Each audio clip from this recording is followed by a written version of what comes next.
Sir Shri Ashutosh महाराज जी की शिष्या साध्वी अमृता भारती हूँ।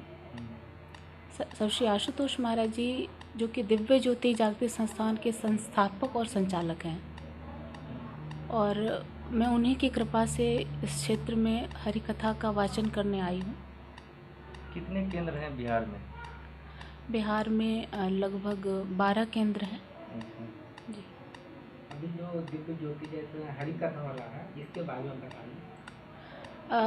हरि कथा का मतलब ही होता है कि प्रभु ने क्या कहा,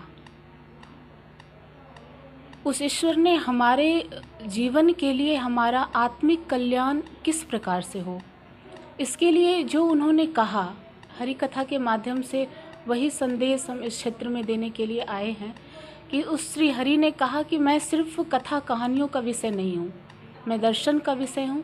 मुझे देखा जाता है, मुझे जाना जाता है। भगवान श्री कृष्ण भी कहते हैं जन्म कर्म च में दिव्यम एवं यो विद्धि तत्वतः त्यक्ता देहम पुनर्जन्मेति मामेति सो अर्जुन, कि मेरे जन्म और कर्म सभी दिव्य हैं, अलौकिक हैं, जिसे साधारण मन और बुद्धि के द्वारा नहीं जाना जा सकता है। उसे वही जान सकता है जिसे मैं जनाता हूँ। अर्थात ईश्वर की कृपा से हमारे जीवन में पूर्ण संत सद्गुरु मिलते हैं। वो संत सद्गुरु वो दिव्य दृष्टि प्रदान करते हैं जो दिव्य दृष्टि कभी भगवान कृष्ण ने अर्जुन को दिया, भगवान राम ने जो दिव्य दृष्टि हनुमंत जी को दिया, या जो दृष्टि विवेकानंद जी को मिला, या आदि गुरु शंकराचार्य ने जो दृष्टि अन्य शिष्यों को, महात्मा बुद्ध, महावीर, जिस सनातन ज्ञान को लेकर के इस धरा पर आए, आज उसी ज्ञान का संदेश आशुतोष महाराज जी इस हरि कथा के माध्यम से समाज को प्रदान कर रहे हैं। अभी बहुत युवा लोग नशा के चपेट में आ रहे हैं जी, इसके बारे में क्या संदेश देना चाहते हैं आप? देखिए, नशा में यदि इंसान, कोई भी युवक यदि गिरफ्त में होता है तो वो सबसे पहले वो अपने मित्रों के दबाव में आकर के पहली बार नशा करता है ना।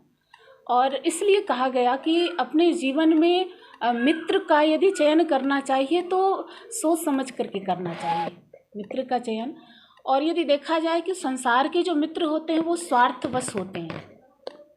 इस संसार में यदि कोई निस्वार्थ हुआ करता है तो वो ईश्वर हुआ करता है। इसीलिए संत कबीर साहिब जी ने कहा कि हरि नाम से मेरी यारी है। उन्होंने यदि यार बनाया तो श्री हरि को बनाया, हरि नाम से मेरी यारी है, तो वो यारी पक्की होती है। संसार अभी बहुत से समाज में संत जो हैं, बहुत से संस्था पर विश्वास नहीं करते, दिव्य ज्योति पर कैसे विश्वास करके ज्ञान दीक्षा ले सकते हैं? हाँ बिल्कुल, समाज में यदि देखा जाए तो आज जो गुरुओं की दशा है बड़ी दयनीय है।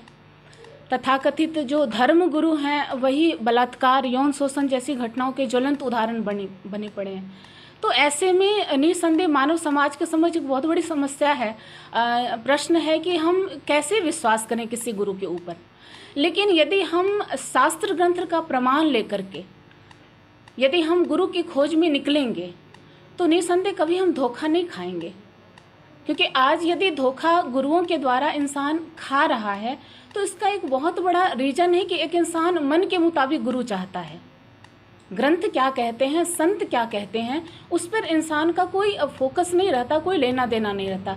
यदि आप ग्रंथ के मुताबिक आप करेंगे तो निसंदेह आप हनुमान चालीसा को ही देखें, उसमें लिखा गया श्री गुरु चरण सरोज रज निजमन मुकुर सुधार वर्णो रघुवर विमल जस जोदायक फलचार।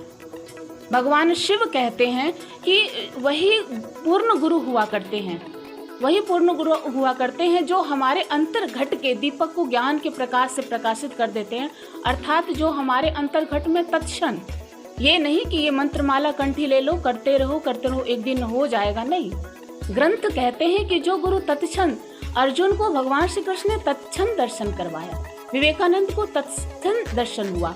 तो इसलिए कहने का मतलब कि जो पूर्ण गुरु होते हैं वो तत्क्षण दर्शन करवाते हैं। दर्शन पूर्ण गुरु की पहचान। इसलिए कहा कि बिन गुरु दिखिया कैसो ज्ञान, बिन पेखे कहो कैसो ध्यान, कि बिना देखे ज्ञान कैसा। ज्ञान दीक्षा लेना तो क्या, इसके लिए क्या करना होगा? देखिए, पहले आप कथा को सुने, कथा को समझें कि कथा के माध्यम से महापुरुषों ने क्या कहा। श्री हरि जो इस धरा पर आए, मुख्य जो उनका दशावतार है, उस दशावतार में उन्होंने क्या कहा। जब आपका कॉन्सेप्ट क्लियर हो जाए कि नहीं, उस हरि ने ये कहा है कि मैं देखा जाता हूँ, मैं जाना जाता हूँ, ऐसे पूर्ण गुरु दर्शन करवाते हैं। और जब आपके मन के अंदर जिज्ञासा उत्पन्न हो तो फिर आप जिज्ञासु बन करके आएँ और यहाँ आकर के आप नाम दर्ज कराएं। निःशुल्क ये ज्ञान प्रदान किया जाता है। आशुतोष महाराज जी की कृपा से लाखों लोगों ने निःशुल्क रूप से अंतर्घट में उस ईश्वर का दर्शन